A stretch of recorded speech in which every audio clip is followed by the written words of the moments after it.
កម្ពុជាយកចិត្តទុកដាក់ខ្ពស់លើសុខទុក្ខយោធិនខ្មែរទាំង18រូបដែលកំពុងស្ថិតក្រោមការគ្រប់គ្រងរបស់ថៃនិងជំរុញឲ្យថៃដោះលែងតាមការសន្យារបស់ខ្លួន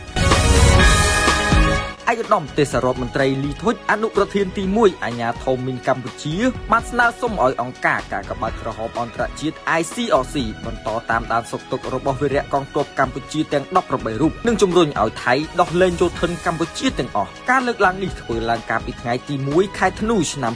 2025អំឡុងពេលនៃការជំនួបពិភាក្សាគ្នារវាងឯកឧត្តមនិងលោកពីកាបូឌីយេអនុប្រធានអង្គការកាកបាទក្រហមអន្តរជាតិ ICRCខណៈឯកឧត្តមកំពុងចូលរួមកិច្ចប្រជុំលើកទី22នៃរដ្ឋភាគីអនុសញ្ញាអូតាវ៉ានៅទីក្រុងសឺណែវប្រទេសស្វីសឯកឧត្តមទេសរដ្ឋមន្ត្រីបានថ្លែងអំណរគុណដល់អង្គការកាកបាទក្រហមអន្តរជាតិដែលបានកិច្ចសហការនិងគាំទ្រដល់កម្ពុជាក្នុងការទាមទារឲ្យដោះលែងវីរៈកងទ័ពកម្ពុជាទាំង18រូបដែលត្រូវបានចាប់ខ្លួននិងដាក់ឲ្យស្ថិតក្រោមការគ្រប់គ្រងខុសច្បាប់របស់យោធាថៃឯកឧត្តមក៏បានស្នើដល់អង្គការកាកបាទក្រហមអន្តរជាតិបន្តតាមដានសុខទុក្ខរបស់វីរៈកងទ័ពកម្ពុជាទាំង18រូបនិងជំរុញឲ្យថៃដោះលែងយោធិនកម្ពុជាទាំងអស់ឲ្យបានឆាប់រហ័សជាទីបំផុតដើម្បីឲ្យពួកគាត់អាចត្រឡប់មកជួបជុំគ្រួសារវិញប្រកបដោយសុខសុវត្ថិភាពជាការឆ្លើយតបលោកលីកាបូឌីយេបានលើកឡើងថាអង្គការកាកបាទក្រហមអន្តរជាតិនឹងបន្តតាមដានសុខទុក្ខរបស់វីរៈកងទ័ពកម្ពុជានិងសន្យាធ្វើការជាបន្ត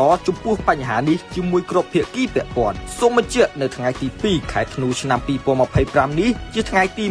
126ហើយដែលវីរៈកងទ័ពកម្ពុជាចំនួន18រូបត្រូវបានចាប់ខ្លួននិងដាក់ឲ្យស្ថិតក្រោមការគ្រប់គ្រងរបស់យោធាថៃ